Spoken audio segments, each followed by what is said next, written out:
Good morning, Danvers residents. Thank you for being up this early and watching this report. I am reporting on a very important meeting that took place at the Riverside School on, I believe it was March 20th, and it was presentation of the remediation actions that will take place on the Creese and Crook remediation site. Now, the Creese and Crook site has been designated as a Superfund site. However, if you notice on the presentation that I have filmed, is that it's no longer reported as a Superfund site. It is a remediation site. So there's a question in regard to this, but we'll follow through. The introductions you'll see are by EPA Remedial Project Manager Derek Golden, and Mr. Golden has been a project manager for this site, probably 4 or 5 years ago when we first heard of this remediation action. He's still on, so I have dealt with Mr. Golden, and he is a very good resource. EPA Community Involvement Coordinator Lauren Draper, Mass DEP Project Manager Janet Waldron, NOBA's Group Project Manager, the designer of record is represented by Dennis McGrath, and Hydrogeologic Project Manager David Crispo, Remedial Action Contractor. The final person is Charter Review Manager Kate Jacinto, Remedial Action Subcontractor. This presentation was very well organized. However, there were many questions that have been raised, and they still don't have all of the actions that need to be explained. The major concerns are whether the contaminated earth will all be removed, and that is not the case. They will provide a cell where the highly contaminated material will be basically mounded in a hill and covered with clean material for 90% of the remediation. The other 10%, as far as we were concerned, was going to be removed and disposed of off-site or out of state, is still to be determined. The main actions are on Clinton Street, and the other alternative that they have developed for either exit or entrance of clean dirt to the site will be through Cheever Street. Now, Cheever Street is very highly residential area, congested, and that's something that needs to be negotiated with the contractor that's going to be performing this remediation. So, the plan is to start remediation or mobilization, as you'll see in the presentation, is this spring. I have been told that mid-April or early May will be the start of construction. So we need to have the awareness of what's going on, and we need to make sure that this contamination is not spread all over our streets and residential areas to contaminate our neighborhoods. One of the issues that has been brought up to the town is my friend Mr. King was present at this meeting, and I understand that he's going to be the town monitor of this remediation, and he has promised to be on top of the subject for the duration. The duration of these activities are either 14 to 16 months, which means that they will continue through 2026. Now, it all depends what they find, because the site has not been totally excavated or drilled through to identify the depth of this contaminants, and it's a very serious business. So the project is planned to start in April or May, and it's supposed to cost $40 to $50 million. So it's a significant amount. Hopefully the federal government doesn't pull the plug on it, because this has been planned for many, many years in our neighborhood. However, the contaminants have been there for 150 years. So we just need to determine how important it is to our health. So take a look at the presentation.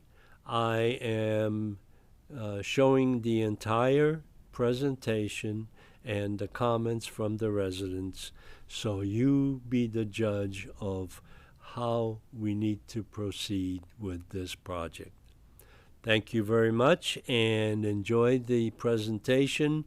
You don't have to watch the whole thing at once, but you need to watch the conclusion where the residents have their questions and answers placed on the table.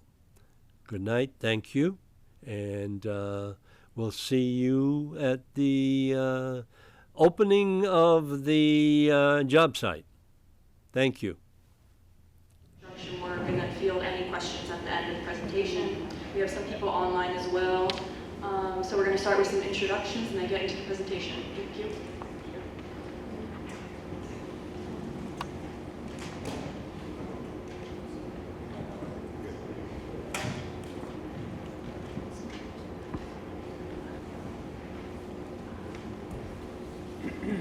So general ground rules, if you're online, wait to have questions till the end. In person, please wait as well, and then we'll pass around the mic.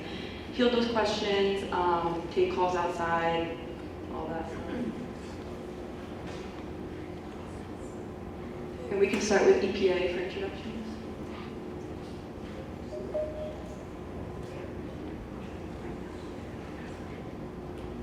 My name is Dan LaFrance. I'm a remedial project manager with EPA, basically serving as the construction manager for Creese County. Joined online by Derek Golden. Can you speak up a bit, or you might put the mic? I'm joined online by Derek Golden, who is the main remedial project manager. If you've been to these hearings before, you've probably.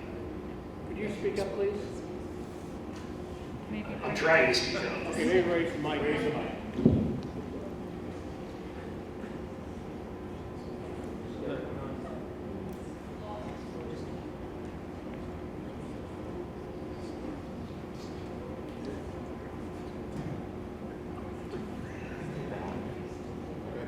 My name is Dennis McGrath. I am with Novus Engineering. We're the designer and EPA contractor, and we've been involved in this project since about 2013, 2014.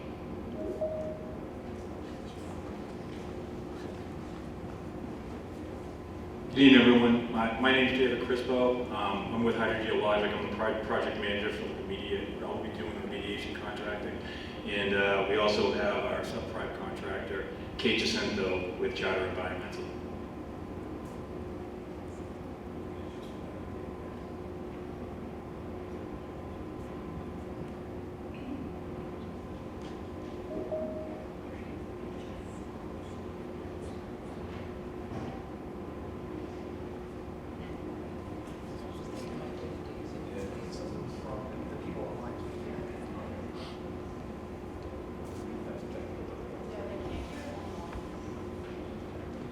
With us folks that are trying to get technical difficulties, trying to get these people to be able to hear online.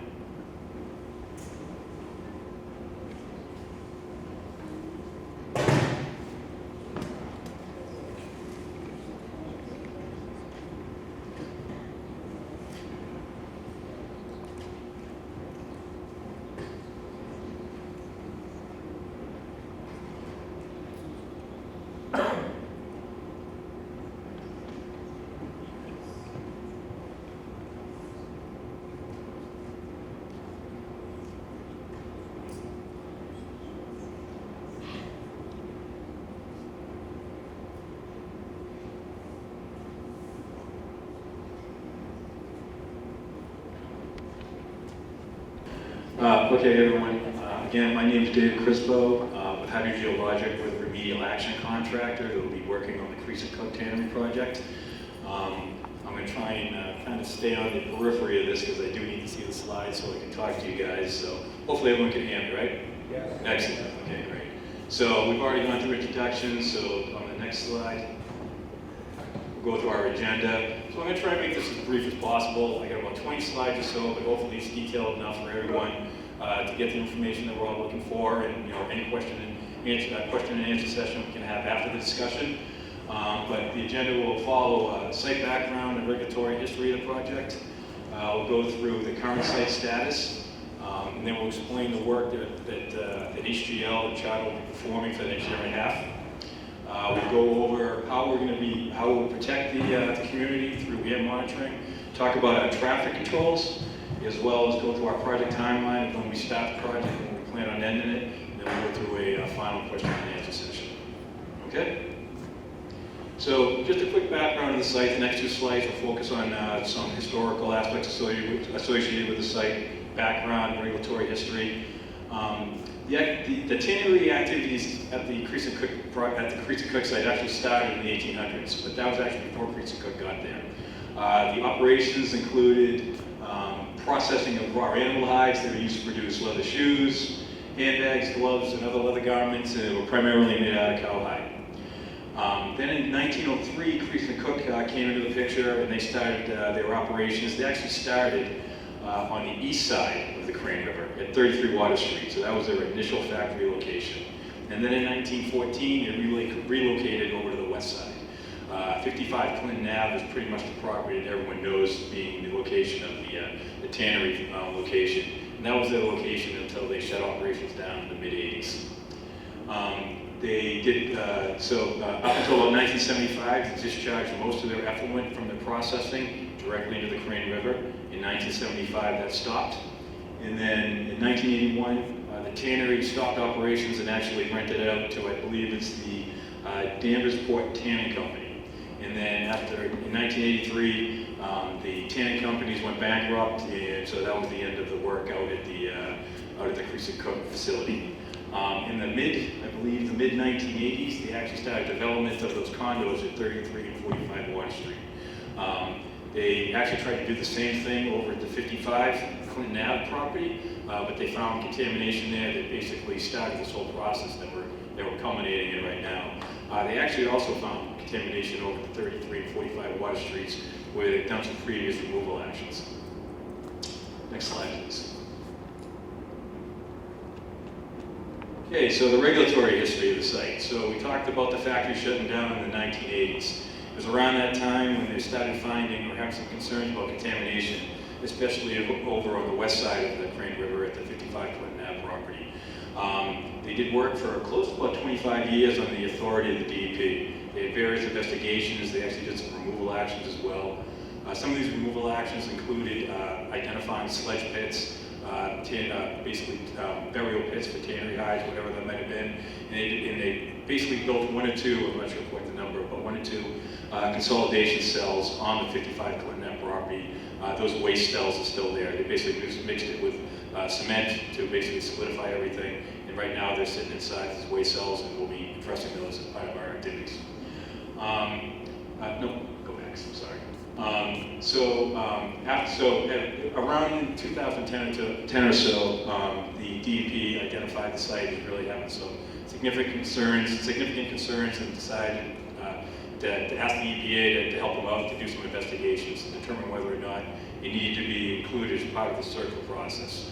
CERCLA being, if everyone knows it, the Comprehensive Environmental Responsibility, Compensation and Liability Act, otherwise known as Superfund. So in about 2010, EPA stepped in and they did their limited investigations. They did preliminary assessment, their site inspections. After that, they developed a ranking of the site to determine whether or not it belonged to Superfund.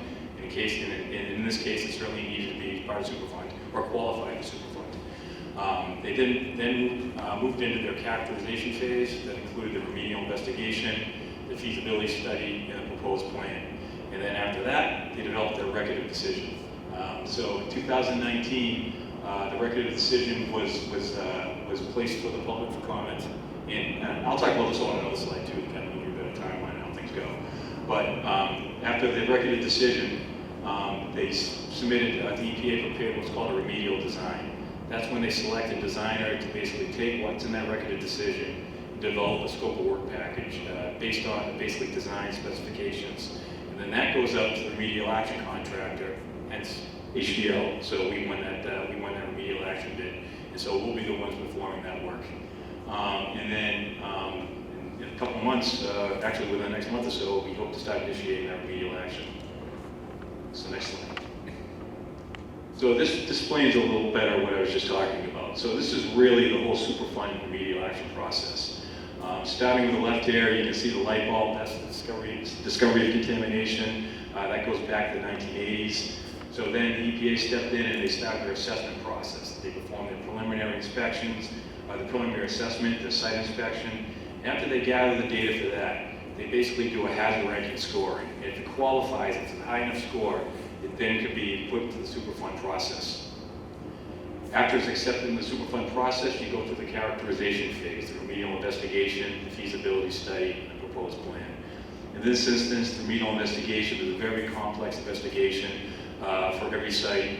They investigate the source areas for each site. They investigate the environmental media. In this instance, they evaluate soil, groundwater, sediment along the Crane River, as well as the Crane River itself. They did this for both sides of the west side and the east sides of the facility of the Crane River. And after that, you basically take all that information and then you identify alternatives to evaluate.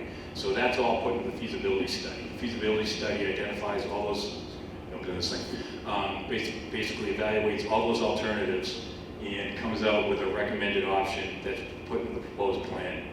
And then after all that, which can take, we've seen it, we've been here for about almost 30 years, even longer, evaluating the site. This stuff can take decades to proceed to actually get to a final determination of what the remedial action is. So at this point, you get to the selection of the remedy. I talked about the record of decision. The record of decision is a legally binding document. This is the document that gets put out to the public for public comment. They have a public meeting about it, so I'm sure, hopefully many of you were involved in that process. After that public meeting, the public has 30 days to respond, and the EPA has to respond to all the comments before that record of decision is finalized. After that record of decision is finalized, all the comments are addressed, then the stakeholders sign it. It is a binding legal document. Nothing can change in that record of decision unless you go through an amendment or what's called an explanation of significant difference, which I don't even go down the wormhole in those. But just to let you know that to change a final remedy is very difficult to do. And now we proceed to the cleanup phase, which we're currently in. As I mentioned, we have Novus Group here, who is the designer of record. They're the ones who put together the remedial design, the specifications. All this went out to bid to various contractors. Hydrogeologic, along with Charter, won that award. So we're in the process of implementing this cleanup. It'll take about 1.5 years to hopefully complete. So what happens after we're done and we walk away? Well, we've got a couple, so you got to do some post-construction activities. In the case of this site, we're going to be doing a lot of work along the wetlands and along the Crane River. We're going to be planting a lot of vegetation that's going to have to grow. We have a 3-year O&M period where we have to verify that, or basically inspect these vegetation growths to make sure that a certain percentage grows. If not, we have to come in and replace it. Another thing we'll be doing out there is we are building a consolidation cell, an on-site consolidation cell, to store a lot of the soils that we're going to be generating. As part of our activities, we have to install monitoring wells around this consolidation cell. The DEP will then be monitoring these monitoring wells around that consolidation cell in perpetuity, so basically for the foreseeable future. So that's an activity that's just going to keep on going. And then also the EPA has to perform what's considered a 5-year review. So every 5 years they have to go back to the site and evaluate whether or not the remedy is still working. If there's any problems, if there's any identifications of any concerns of that nature, then they have to go back and look at the remedy again. So that in a nutshell is a circle process. Next slide, please. All right, so this is a very vivid picture, so I'm just going to give you an overview of what this is, and we're going to go into some details on this picture in the next 5 or 6 slides. So this is basically the entire site in a nutshell. We've got the, see if my plan works. Okay, so we've got the east study area, which is on the east side of the Crane. Oh, go back. I'm sorry. What's that? Yeah, that's fine. Okay, can you just go back one? Nope, there you go, right there. So we've got the east study area, which is it's actually north is actually going this way, so east is that actually that way. So you've got the east study area, which is along the MBTA rail line. Most of the work that we're going to be doing is on the west side, down at this lower area down here. What these colors are over here are the depths of excavation that we're going to perform. Now, the thing to note here is that most of the site here is green, and that indicates that that's about 3 feet below ground surface. So it's not super deep excavations at the site. There are a couple of areas we're going to be going down to about 10 feet, but those aren't very prevalent throughout the site. Most of the site is relatively shallow at about 3 feet on both sides of the river. And some areas to note here, we talked about the on-site consolidation cell. So we've got this light green area down here. Down there. That's about a 3-acre area where we'll be building an on-site consolidation cell on site and then capping that as a landfill. And we have a former building that was demolished in 2004. It was not done. It was not authorized to be done. It contains asbestos materials. It's actually still sitting there. It is fenced off, so people can't walk into it. But we will be basically taking that rubber material, bringing that over to the consolidation cell, getting rid of the foundation, and making that an open area as well. I think we can move on to the next slide. So the next couple of slides are going to focus on the east side area. What I'm starting with here is the most southern portion of the MBTA right away. So if you can see, I wish I had my pointer to do this, but basically the east side of this area is the 33 and 45 Water Street properties that we're mentioning. So these are the condos that are currently there. Is the location of the original location of the Tannery, and then to the south side or the west side of this of the right of way is the Crane River. You can see again the dark green colors. All this area will be excavated down to about 3 feet. We do have a couple of archaeological sensitive areas that we're going to be avoiding, one being the Hutchison Memorial along Water Street, and then there is the William Black Morocco factory. I can't tell you a lot about that one. I just know that we're going to stay away from it and put our buffer areas around it and just avoid having to work within it.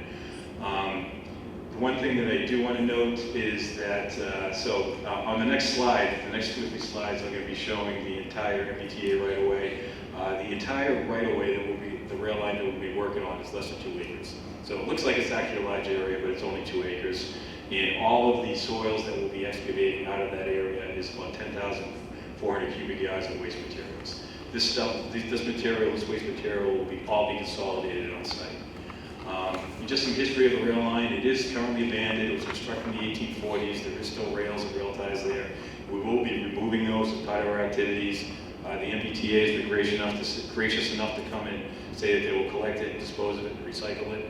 And this area is currently all zone residential, and by the time we're completed with it, that we're done working at this area, it will hopefully be zoned. It would hopefully be beneficial to the community as either some type of recreational area or possibly to development. Next slide, please. Okay, so this section is just a little north of the along the right-of-way I was mentioning.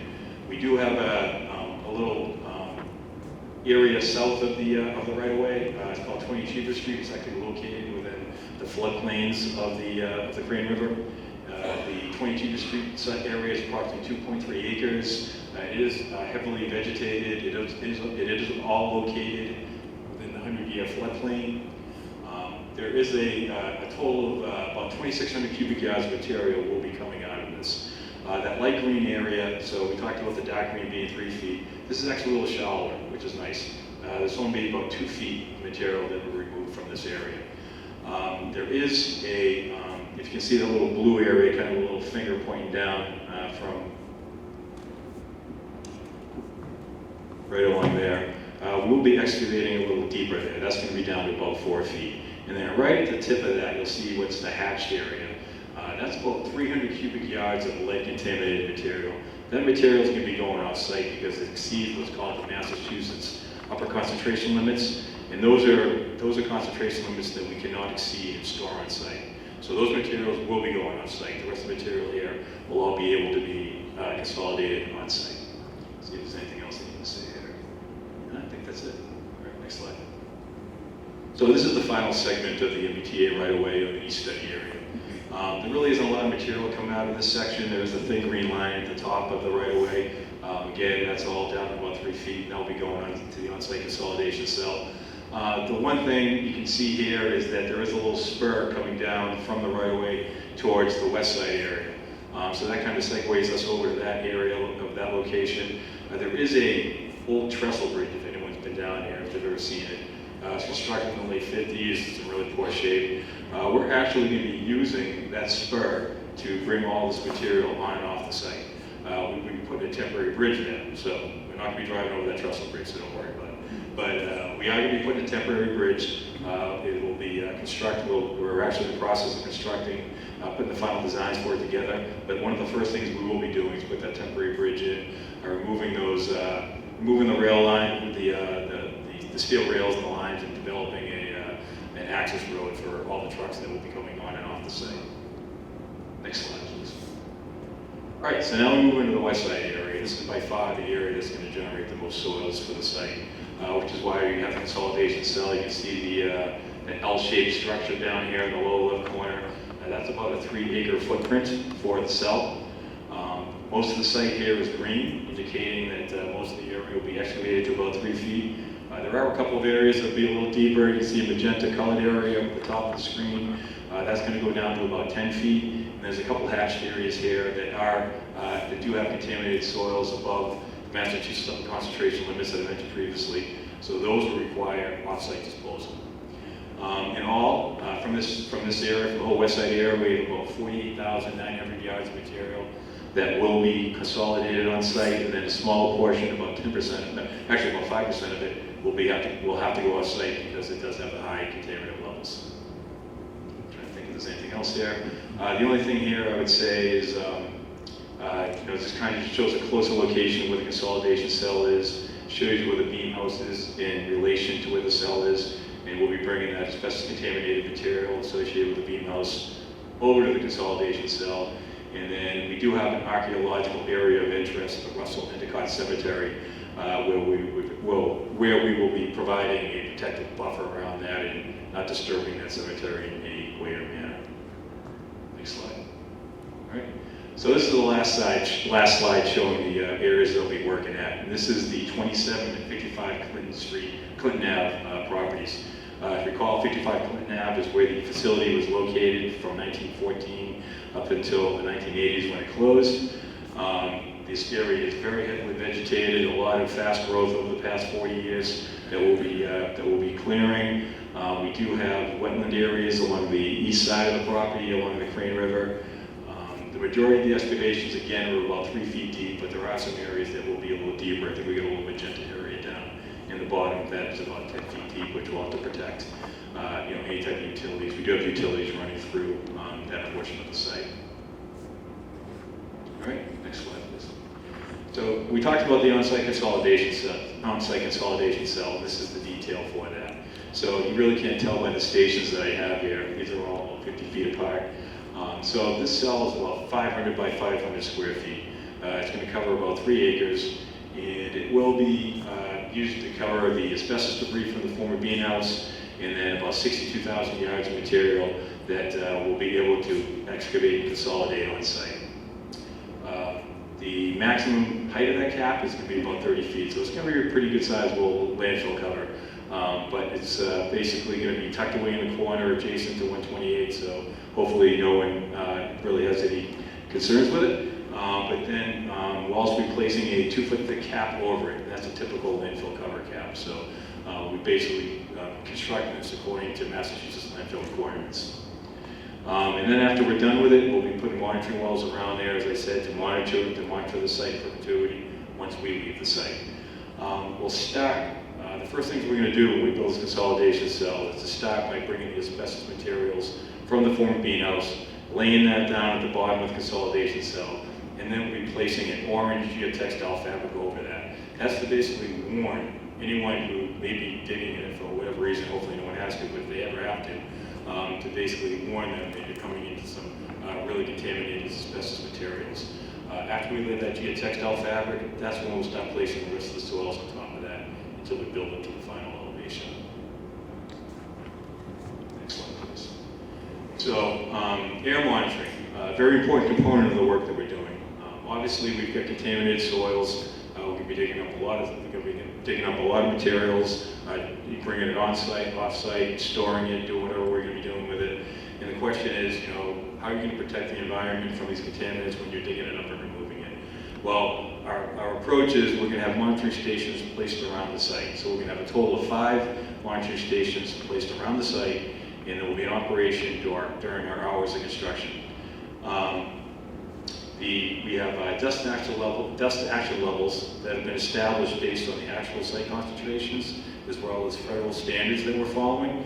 We actually have 2 sets of action levels. We have an interim level and a maximum level. The interim level is a lot less than the actual highest action level. That allows us to, if we do get a hit or if we get an indication of an exceedance on one of these air monitoring stations, that we can actually go out and take care of that without having to stop work. And if we aren't able to manage that, and we do hit that high action level, we stop work. I will tell you that, so with 5 monitoring stations, these are all electronically connected to our phones or to our computers. It's all based on 15-minute time-weighted averages. So if we do get exceedances, it'll tip us off with every 15 minutes that, what those concentrations are. We download this data every day. We present it to the EPA, and we'll maintain a database of those air monitoring levels as well. I'm trying to say, okay. So what happens if we, what do we implement for dust control measures if we do have dust? And we just, our primary method of doing this is with a water truck. We'll have a water truck on site. We'll have a water cannon. We'll be able to spray as well, spray bars in the back. We will have access to water at the site. So if there is any potential dust problems, the first thing we're going to do is water the site. Other mitigation measures we have are possibly covering with tarps. If we have stockpiles or something like that, and we start to see wind blowing up these stockpiles, we'll cover those, wave down. Other methods that we have are basically work practice changes. What does that mean? Well, if we can't control an area, then we just stop working at it. Say we have a high wind event, and we're doing everything we can to try and control it, but we're still getting high dust concentrations. We stop working in that area because there's just nothing we can do. We're not going to expose the public to high dust concentrations. And the last thing is work stoppage altogether. So if we just cannot control the dust, we just stop work until we can find out, until we can evaluate a plan or a strategy to get us to start working again. And for us to start working again, that does involve EPA consultation, because they don't want us working out there if we're going to be blowing dust all over the place. And so just to give you an explanation, this is typically what you're going to see out there. I can't promise we're going to have solar panels. They just don't work, not that efficient. We'll be powering these with marine batteries. They last for about 16 hours, and they are basically can be charged every night and just placed out there before the work starts and pull back at the end of the day. Another thing to mention. So these air monitoring stations, it is a living process, and what I mean by that is we will have a weather station on site, and each day we'll determine what the prevailing wind directions are, and so we can move these weather stations around, or these monitoring stations around, so that we're trying to concentrate on the down gradient wind, so that we're not, we just don't want to space apart for no reason. We want to concentrate on the down gradient wind concentrations to make sure that we don't have any dust migrating off the site in that direction. And that'll be every day. We take a look at the wind direction and place our stations based on that. Okay. All right, traffic control and vehicle management. I can tell you, I've been doing this for over 30 years. I've been doing it around the country. It doesn't matter what community I'm in. We're a large town like Danvers, a small community in the Midwest. They all have the same questions. They want to know what hours you're working. They want to know what trucks you're driving. They want to know what are you going to be carrying. They want to know, what roads you're going to be taking. How many trucks are going to be coming in and out. So, just a million questions. I understand the community's concern in this 100%. And so, to hopefully I can answer some of your questions on this slide and the next one as well. So our project work hours are going to be Monday through Friday, 7 to 5 p.m. So 10-hour work days. Those should be the only hours that we have trucks or any type of vehicles or any type of on-site equipment operating. We'll coordinate with the town with any potential traffic issues that might affect the community. We are going to be out there for a year and a half. We will be out there during snow events. We'll be out there during holidays and parades. So, if there is any time that we need to stand down and not haul materials on and off the site, we'll coordinate that with the town and work with them. We will have a police detail and flaggers for where our vehicles will be exiting and entering the site along public roadways. We also will have a flagger, so in the event that we don't have a police detail on site, we will have a flagger at all times. So a charter employs a certified flagger. I'm not putting words in your mouth, but we will have a flagger on site in the event that there is not a traffic detail on site. We were placing temporary fencing around the entire site. Those fences will also have dust screens. So you'll see probably a dark color screen around the entire fence. That's mostly to prevent any type of, I talked about air monitoring in the previous slide, but this is also another mitigation factor to control any type of dust that might be low-lying dust just flying along the ground. Hopefully hit that. The bulk of the dust you'll see is at that level, and hopefully be stopped by that dust screen. We'll have signage to direct anybody who's entering the site to be aware of what the concerns are. This is a hazardous waste site. Do not enter. Stay away from this area, etc. And on the exterior of the site, at the construction entrances, we'll have signs basically directing people to our on-site trailers in case anyone does need to call us or contact us anyway. We also control tracking of materials off the site. We'll have decon stations for any trucks that enter any dirty or muddy areas where they'll be bringing materials on or off the site. We'll also be maintaining our access roads. So we are building a temporary access road along the northern portion of the right-of-way, and I'll show you of the MBTA right-of-way. I can show you that on the next slide. But basically we're just going to be building that up and putting stone. And in the event that stone starts to get crapped up with, the best word I can use, crapped up with soil or whatever materials that come off the many trucks that we're going to have coming in and off the site, we'll basically recycle that stone, clean it to make sure that we're not creating a mud farm leaving the site.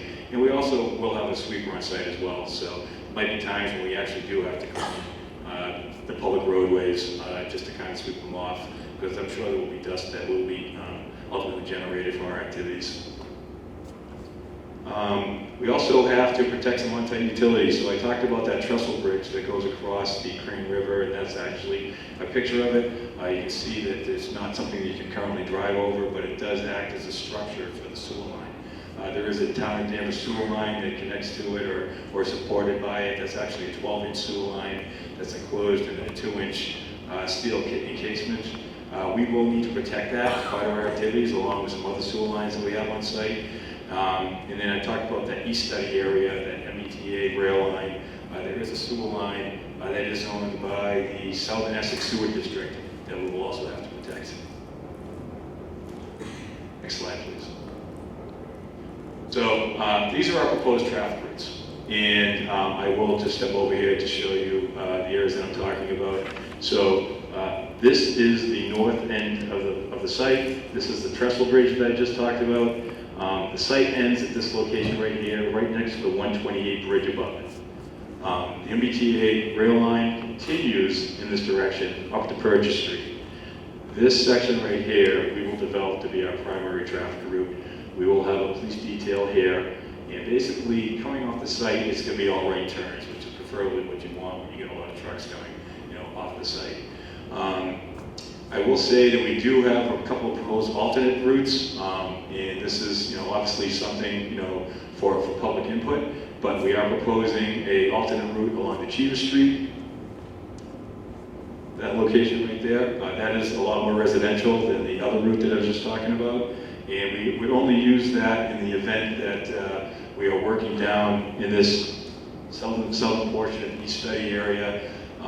We will be having a lot of trucks coming onto the site, and there will be a purge period probably within the June to August timeframe where we may have as many as 40 trucks coming onto the site in a day. And so if that's the case, and we start to get traffic all backed up from Purchase Street onto the highway, we may also look at that as a potential relief valve to just bring on trucks. I will stress that any trucks coming on that alternate route would be clean fill material. We would not have any contaminated material coming in or out on that access road. I'm just trying to think what else to say about this. I think I got that covered. So what's our current project timeline? So we talked about mobilizing in the spring. So about another 2 or 3 weeks is when we plan on being out there. We're talking, I think, mid-April is when we want to start our activities. When we get out there, the first thing we're going to do is start clearing. The site is going to look a lot different from what it looks like now. We're basically going to be taking down all the trees. It's basically going to be bog landscape, which we're going to have to restore at the end of this project. But our initial activities are going to be clearing the area, constructing access roads, building our consolidation cell, installing our temporary bridge, and placing the security fence around the site as well. Then in the April to June timeframe, that's when we'll start removing the asbestos from the rubble, from the beam house. That'll be the first thing that we do. And then we'll start removing soils from the East Study area, and then bringing that over our temporary bridge over the West Side area, the West Study area, to start building up a consolidation cell. And then between the June and December timeframe is when we'll start doing work on the West Study area. And then hopefully that'll all be finished up by the end of the year. And then we're hoping to have the landfill fully constructed by February of 2026. And then after that, there'll be about a 6-month period of site restoration, finishing up backfill, revegetation, seeding the exposed soil areas, and then putting in our monitoring wells, and then demobilizing from the site. Right? So that is all I had. I know I went pretty quickly. I hope I didn't raise too many questions, but I guess I'll leave it to the floor.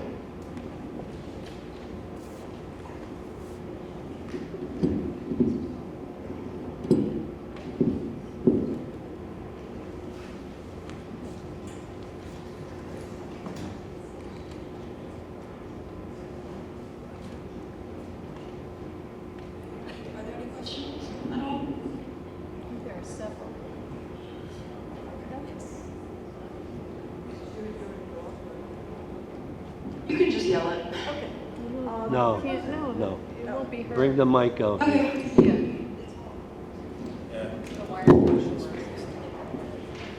Can't just yell.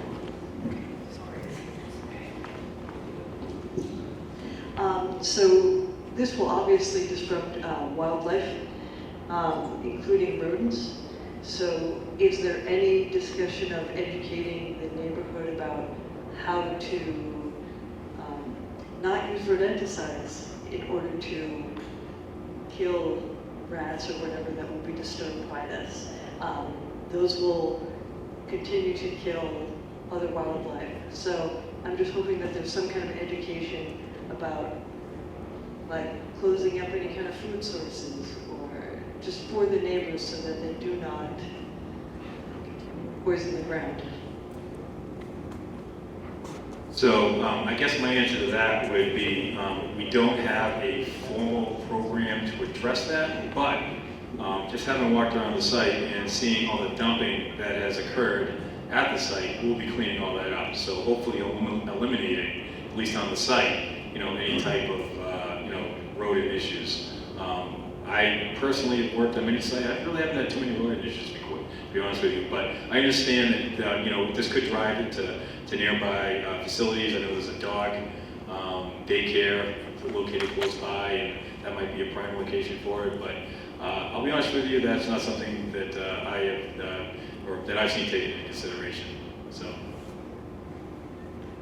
don't know if you have an answer for that, Dan or Warren.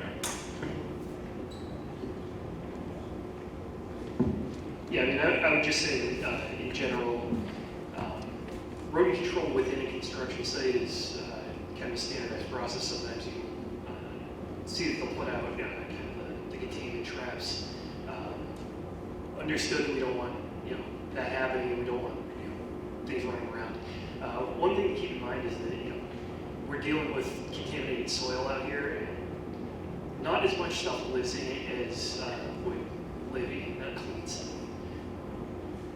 Unfortunately, there is an ecological impact to this site, and that's something that we're working on, and that's part of the motivation to do this project. So, there aren't as many rodents out there as I think would be in other forested setting that wasn't managed under the Superfund program.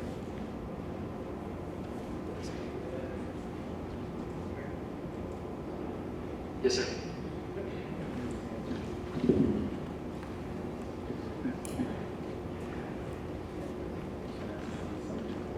Hi, thanks for coming. Louis George, I'm a town meeting member, Precinct 1, also a member of the River Committee in town, and I grew up about 300 yards from the Creese and Crook Tannery on Water Street, so familiar with the site, and just some questions with respect to dust and such that was being discussed and mitigation. I guess a question that I had when you're talking about during hours, do you have steps to take if there's dust arising not during working hours? So if you have a large windstorm that comes up, I'm also thinking of as well, what if we have a large rain event?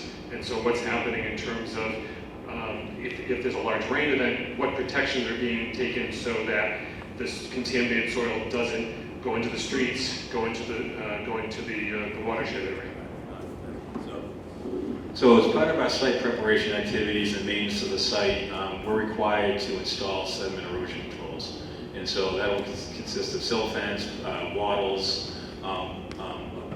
other check dams and other types of controls in the event of high rainfall events. In terms of the dust, when we're not on site, we do have controls for that. It'll probably be some type of chemical formula. In the case, if we have a larger, smaller excavation areas probably won't be that much of a concern, but if we happen to have a large excavation area, and just as an example, say the beam house, where we remove that slab, we could have, several thousand feet of exposed soil. There is some form, there's actually a product, this is just one of many products that we've used. It's actually called Gorilla Snot. And it's actually a chemical that you put in the water truck and spray it. It encapsulates the soil. It just keeps it low. There are other means of suppressing the soil as well. So I got one follow-up question.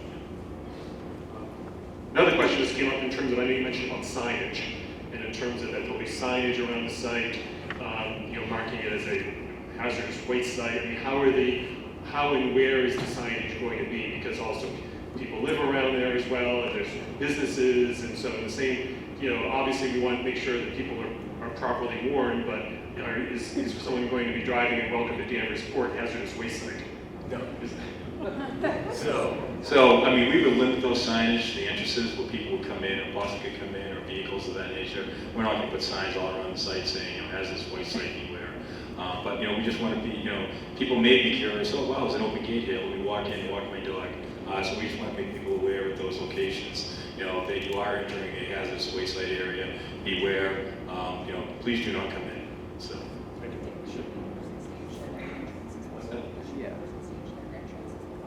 Right, okay, and also she just mentioned, while we are operating, we'll have a person flagged and staged at each entrance as well. So, but on off hours, if someone thinks they can maybe creep into a gate or something like that, they will be notified. So. Oh yes, okay, that's a good point too. We will have 24/7 security on the site as well. So we will have security guard there when we're not working. So we will have on-site security during the duration of our work up there. David, go to the podium. Thank you. Thank you for the presentation. A lot of information to absorb. My name is David McKenna. I'm president of the Danvers Historical Society, also a member of the Board of Trustees of the Mass Archaeological Society, and a town meeting member. I know that there had to be an archaeological survey done on the site for looking for Native American artifacts, and I know there was a history of long occupation on that site. Can you tell me what was found and what areas might be protected to protect that? Any resources? Certainly, as part of the initial remedial investigation, there was a survey level reconnaissance-based archaeological study that was done. It identified several areas of potential significance, cultural resource significance, and colonial era. After that, we had a archaeologist coordinate with the State Historic Preservation Office and conduct Phase 1B under the National Historic Act. That Phase 1B investigation was focused in and around the areas identified in that initial assessment. We conducted, off the top of my head, I don't know, but it was well over 100 shallow test pits in those resource areas. The vast majority of them did not find anything of cultural significance. However, there were some that were identified actually on the Endicott and Russell cemetery. So in addition to the cemetery as a historic resource in and of itself, there was Native American cultural artifacts that were discovered and conserved. The materials that they found were primarily fire-cracked rock and debitage from tool making, and I don't know off the top of my head how many, but it was enough to warrant another further investigation in an area that we were proposing for construction, and that investigation is not finalized yet. So, but I also know that they found similar materials, but that that entire area had been damaged by past operations, and there's been a lot of earthwork done out there over the years. Did I answer your question? Actually, will that report be available for archaeologists to review? I don't know. Is it? I suppose so. Yeah. It's a public document. And it will be part of our written history records. Sorry, One further question following up on that. Just outside the cemetery on the side toward Clinton Ave, there is historical evidence that there were Native Americans and slaves buried just outside the cemetery wall. I don't know how close you come in.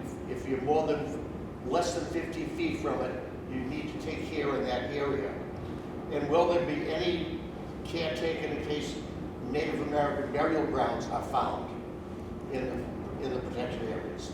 Right. So the investigations that we did were all around the cemetery. There was no evidence of burial outside of the cemetery. Additionally, if you're talking Clinton Ave, I'm trying to think of it in terms Side toward the Beam House. Yeah, towards the Bean House. Yeah, that side is actually not really being all that impacted. All right, thank you. And the one other thing that I would add is that there are, and they're shown on the drawings, and if anyone is interested, the drawings are over on the table there that you can flip through. But there are archaeological no-touch zones within close proximity to the cemetery and the Hutchinson Monument and a few other historical areas of significance that were identified before that we've just kind of categorically said they are not to put a shovel in the ground within certain distances of any of these to be respectful of the history that's there. Thank you. Back.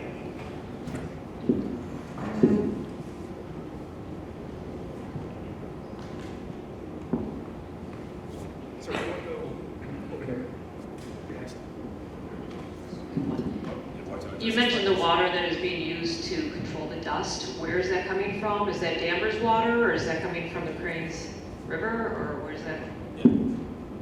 Right, so yes, there are a couple of hydrants along Clinton Ave that we will be utilizing, or we could, but we're in discussions with the town to be able to use. There is definitely one down at the end of Clinton Ave, right before you get into our area. That is, I'm assuming is operational because it's right next to a residence. There's one further down on Clinton Ave, right across from the Beam House, which is great because we need water for the asbestos abatement activities. So I'm assuming that's working, but I guess we'll have to find out when we get there. But so it is on-site water. It's potable water. So the only reason I ask is because there's always a water ban. Is there any concern regarding how much water is going to be used, or will that be monitored? Yeah, we'll need water. Yeah, they'll have a meter on the water system for what they're using, and at the end of the day, it's going to be a tanker truck that they're going to use, but it's not necessarily going to be constantly filling and emptying. It's not going to be. I don't know if you have a rough sense of how much water you're using. Here. So water will be used sparingly. So we'll conserve water as much as possible. The intent is to keep the site just a little bit damp so that we're not generating dust. We're not looking to super saturate the site. We're aware, and if there's a ban, keep it in mind.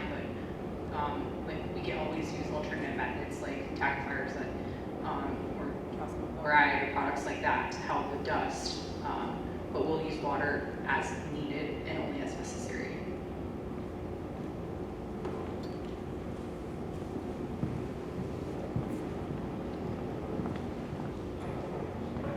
Thank you very much.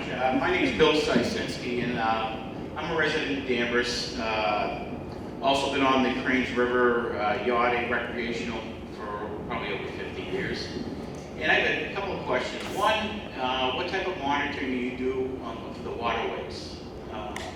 As you get snow melt and rain and it migrates into the Creese River, are you going to have any type of monitoring stations along the Creese River to monitor some of the PCPs or whatever that might be coming into them?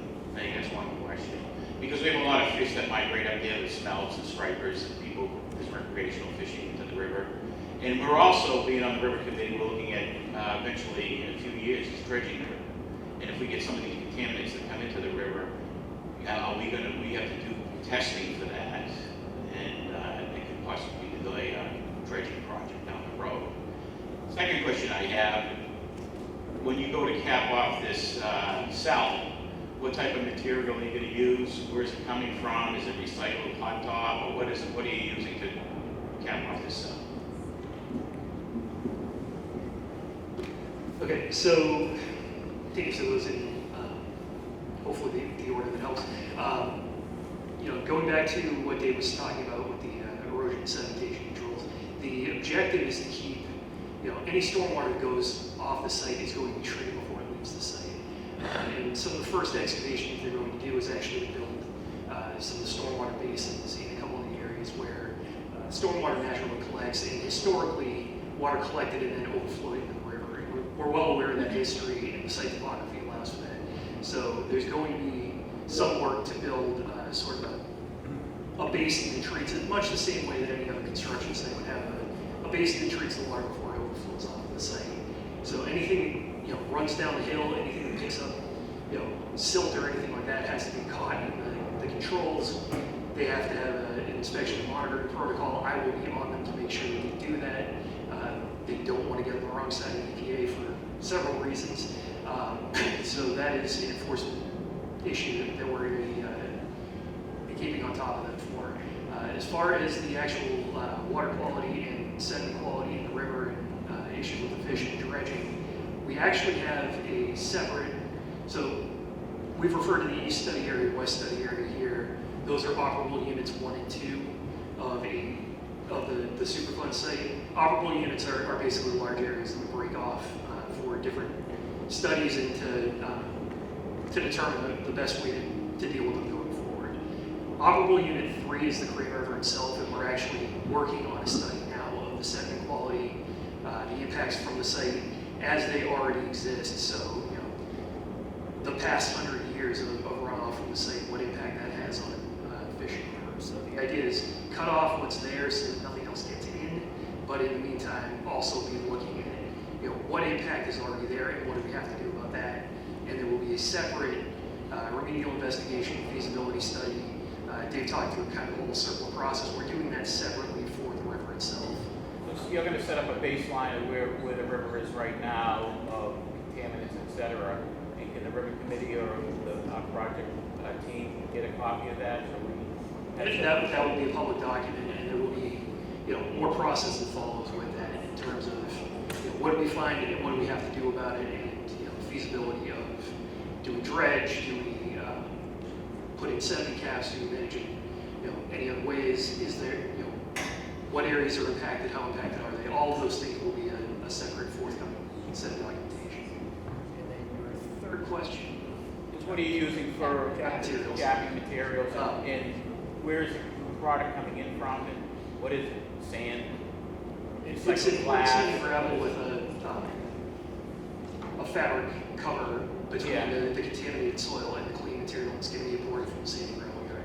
I don't know that you guys maybe have a facility selected already. There's a geogrid. We can't hear you. Soil cap, another layer of fabric, another soil cap. What type of soil are you using? Where's it coming from? Short. So the cap consists of 2 different layers. The material is called a low permeability cap soil cover, which compromises of it's basically gravel mixed with fines, and has to pass a certain test to be sure that it's not being penetrated, and that is being generated from a clean aggregate source locally. From where? So there's various sources. There's a source in PB, there's a source in Swampscott, there's a source in Hudson. Benevento's going to be bringing some of it in. Benevento's not a selected supplier, but the reputable aggregate companies will supply a clean source, and those materials will be tested, and we'll be providing that as part of the quality control measures related to the project. So primarily it's going to be a recycled process of hot top and concrete. No, it's not a recycled product. It'll be made up of clean sand and crushed stone to make a dense graded product. Clean, dense graded product, no recycled products proposed as borrow sources. Thanks. Hello, nice presentation so far. Just have a comment. I'm sort of loud anyway. I grew up on Clinton Avenue, and I've been very fortunate where my son lives on Clinton Avenue. My brother has a home on Clinton Avenue. My sister has a home on Clinton Avenue. But my comment is, I'm very happy that you did what you did to have that alternate route to go out under 128. I mean, growing up, we grew up with all the leather trucks coming out, still wet, going up our street. So it's nice to see that. I know there was some letters written by Don Bergeron, who owns 1 Clinton Avenue, and Colin Casey, who owns 6 Clinton Avenue. And they sent out things to the project managers and stuff like that. So I assume that you guys took that into consideration. So I just want to thank you. That's great news that we're not going to be seeing those trucks coming up the street. And my only one question is, basically from WMLO or WBVD, depending what year it was with the radio station, from there down, is once you guys finish with what you're doing, is that just going to remain open space? Right, the future reuse of this area is going to be unrestricted. It's unrestricted, right? Or unrestricted and used for development, possible future development. But I think right now, and I could be misspoken, but or misspeaking, but I believe for recreational use. So I believe it will be open. We're not gonna. It will be maintained. I believe. Okay. Well, thank you. Yeah, the only thing I would add to that is that, EPA is not a land use organization. We basically set the standard of, you can clean it up to a certain level that permits the future use. We are not dictating future use. So in that area where the radio station is and going south from there, we're cleaning that up to a level that's compatible with whatever future use somebody decides to do. But we don't own that land. We don't control that land. Whatever the owners want to do with it, once we're done and out of the way. Well, it's going to dig a foundation. Dig a foundation into where there used to be, questionable soil or whatever. But it's just, just a thought. I mean, if you could turn a used soccer field, that'd be great. But it's just a thought. But the biggest thing is, thank you for not going down Clinton Avenue with all of the waste. Frankly, I don't know how we would do. I don't know how you can get a 30-year truck in and out of that neighborhood. I'm sure somebody's done it once in a while, but I wouldn't want to try. I wouldn't want to do it on this project somewhere else. Okay, thank you.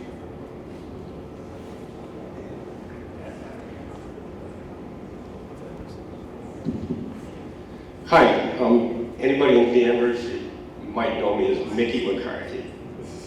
I live on Tibbetts Avenue. Derek is online, he can hear me, right? He responded to an email that I wrote. I had asked, and thank you, Bill, and by the way, I'm a part of the River Committee as well. So I'd asked a question at the River Committee about testing along the river. You see, I grew up in Danvers.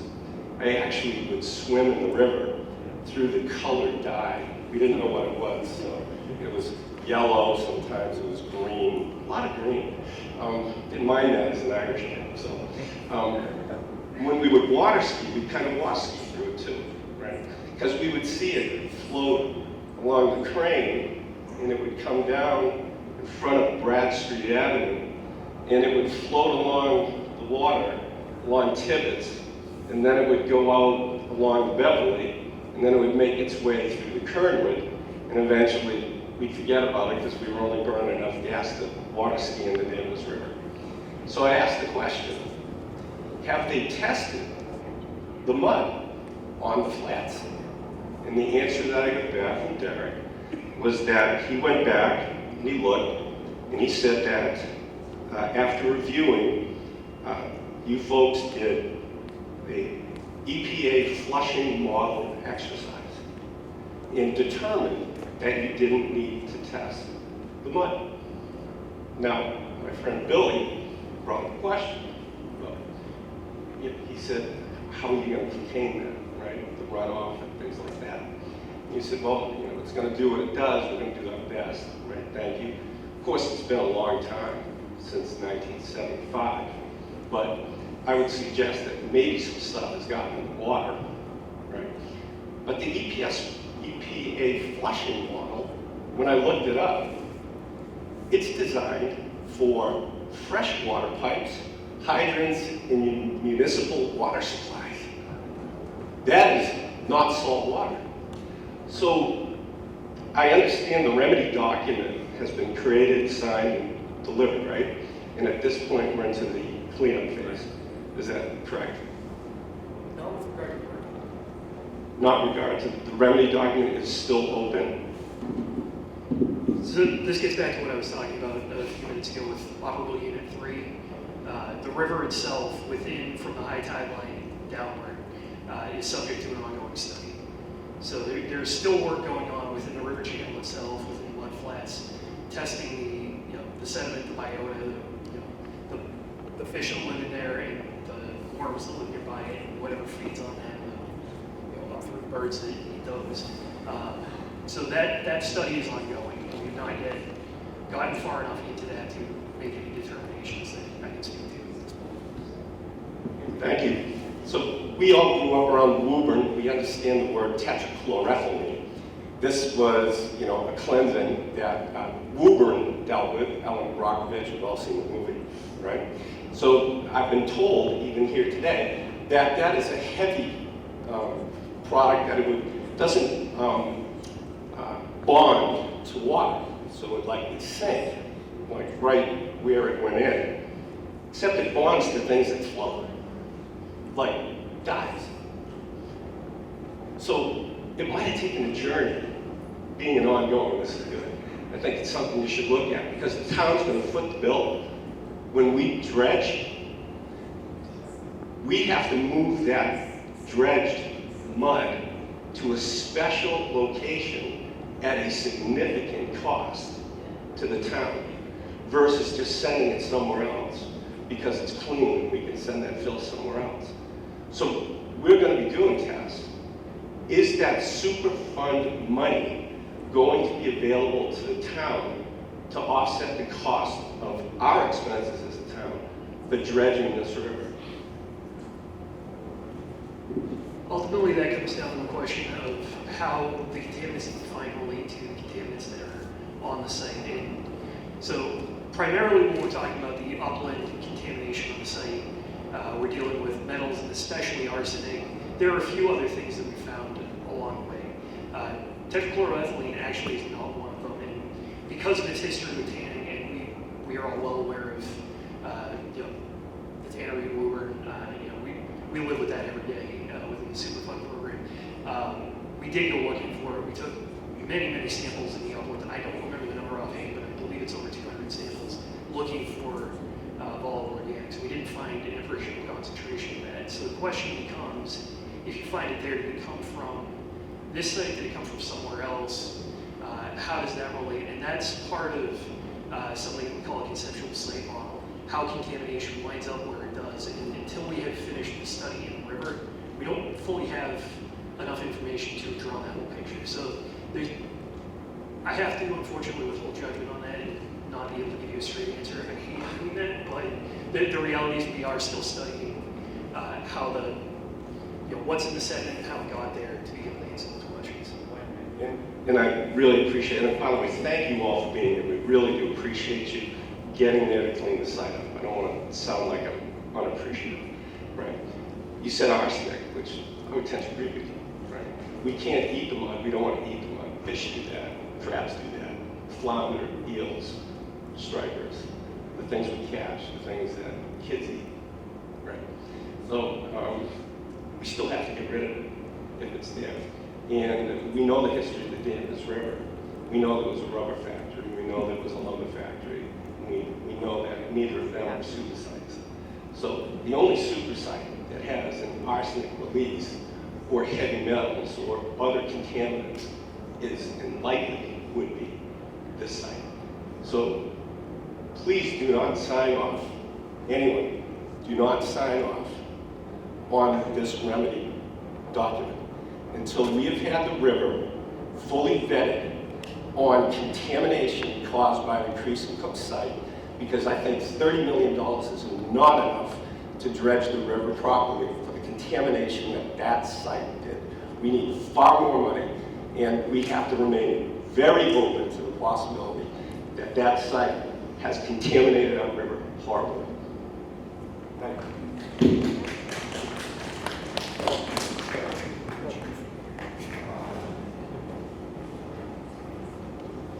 I got a question for you. When are they going to dredge the mud? Because at low tide, I've walked down that river and I've followed an oil slick all the way down into the mud, and it's still coming out to this day.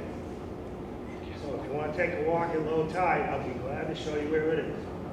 So again, what we're calling operable unit 3 is basically from the high tide line on down. This is part of that low ongoing tide study. where the water is still a stream and it's coming bubbling out the stream. Understood, but basically anything that is inundated at high tide is considered part of operable unit 3, and that's part of the ongoing study that we're doing. We still have freshwater fish that come down there at low tide, so it's not good. Crystal Online asked, are there issues with toxins in the Endicott Cemetery?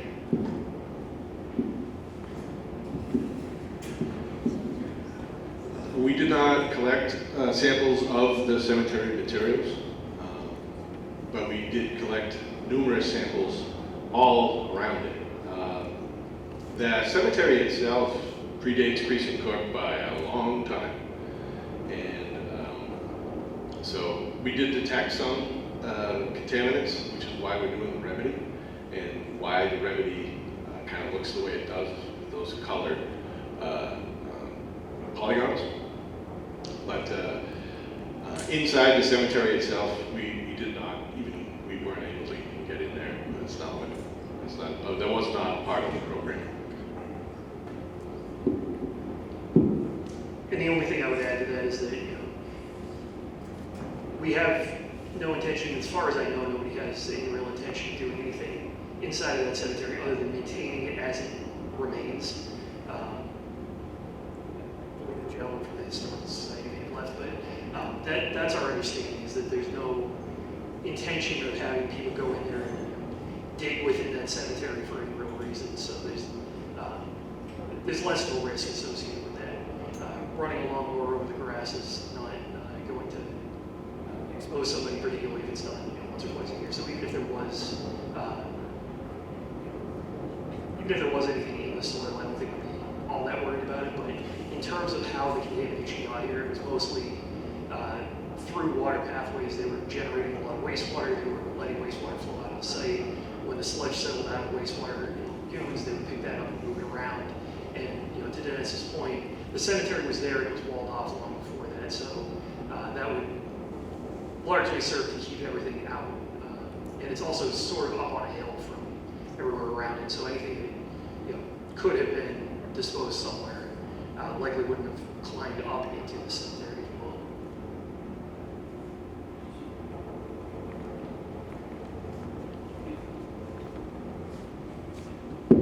Yeah, Pete Clement, town meeting manager, precinct 3.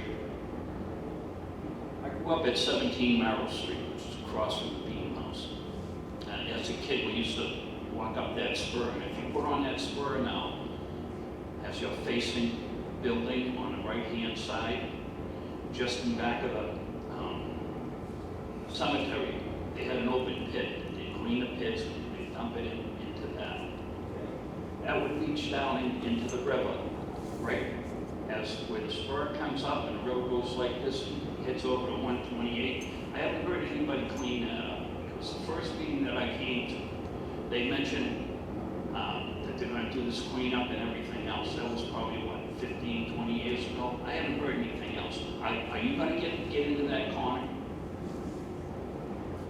So I believe what you were referring to, and David sort of passing reference to this, but there were, back in the 90s, somebody identified quite a bit of buried leather scraps and sludge and things like that, and they undertook a process to stabilize that. They basically mixed it, bashed it with asphalt or Portland cement or something like that, to turn it into a solid and keep it from seeping out into the river. So that was part of that work. I agree with you on that. I'm asking, right on the bank, can you pull up that slide there?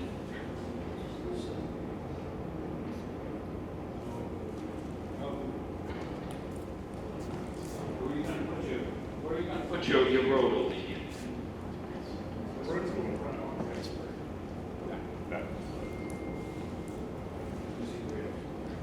The rails are further that way.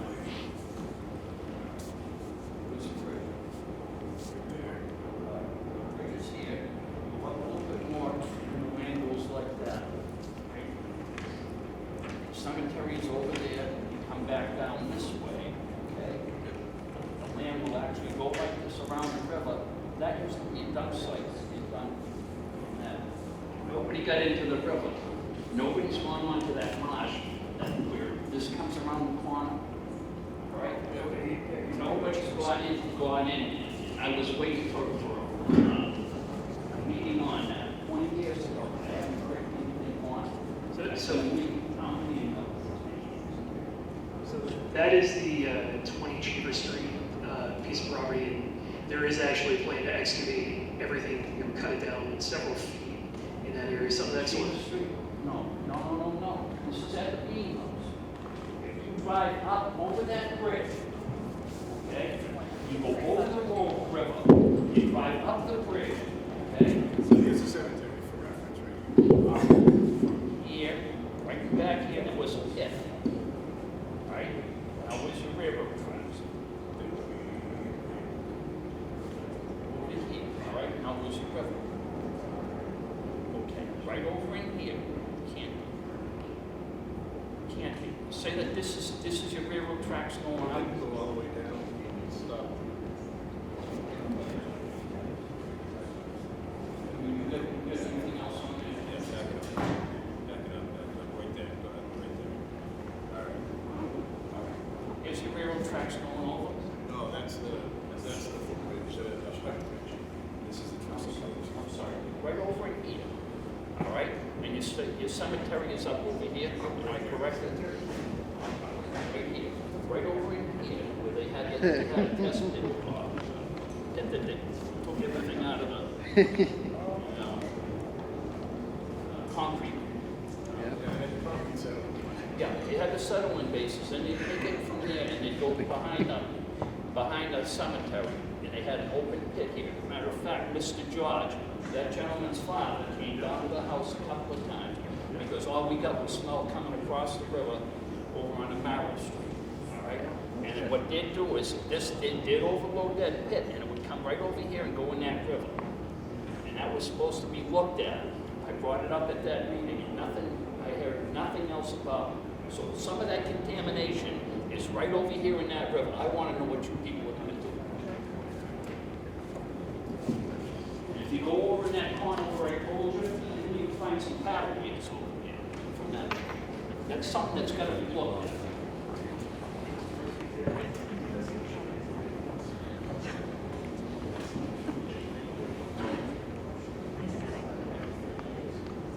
So what you're talking about is the river itself. That is On the 128 side of the bridge, as you get off the trestle, you go up a little bit further, and the river goes like this, right in that armpit, right there. Take a look over there, and you find paddle wheels and everything else, and that open pit used to drain on a heavy storm, that would drain into the river right there. I wanted that to be looked at 20 years ago, and I haven't heard a thing about it. I want to know about that. Thank you, sir. so the excavation that we're going to be doing in that area, on the land portion, goes down between 6 and 8 feet because there was heavy contamination due to the presence of those pits. There were also a series of sludge landfills that were there. They were deposited many years ago, and the remedial action that Dan was talking about earlier excavated that material, solidified it, and put it in a containment cell. There is an ongoing investigation currently that focuses on the river itself. And that's... You check in that area, your eyes are going to open up. Yeah, You're going to start the investigation on the river now, or you're going to start digging and contaminate the river? That's not the purpose. So, It doesn't make sense. so the way that the site was investigated, and I can't comment to that. I am an engineering contractor, but it progressed from source, and cut the source off before it gets to the river. So the intent is not to generate a significant amount of runoff into the river, and all of this material then gets deposited in the river. That's what the erosion control program is for. This has nothing to do with the erosion control. This has to do with that when they were operating the factory, they'd clean out those pits, okay, and bring it over and put it in this open pit. All right, and that stuff would run into the river. Right where I told you. and it hadn't been discussed yet. And I'm waiting for you to come up and say, oh, there is contamination right here on this riverbank because this is where everything from that open pit that they used to take out of those cement pits, all right, and leave it sit there. We had to call Mr. George down because it was stinking up the whole neighborhood, all right? And that stuff was running in the river, right where I told you, right where in the crest of that. And that's got to be looked at. Well, I can tell you the investigation that is ongoing currently has collected surface water and sediment samples along both sides of the river and in the middle. The stuff is already in the ground. I want it checked. And also that marshland right over there, all right? All of that has been subject to this current investigation. All the areas you're talking about. Has it been done though? It's ongoing. It's not complete yet. Well, like I said, when they first started this, that they were going to do it, I pointed it out to them. Someone was supposed to get a hold of me so I could actually walk them and show them where all the stuff was. Because as a kid, that was one of my tramping grounds. And I'm going to tell you something. I know for a fact that you didn't look at it. It should be done.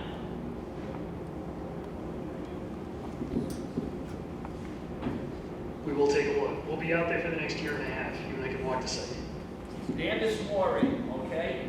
Give me a call and I'll take you for a walk and I'll show you what was where and when. Sounds good to me.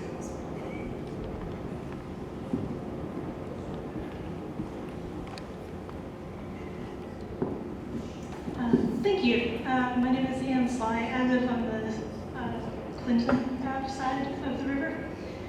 And 3 questions for you. Your landfill containment stuff that you're putting in.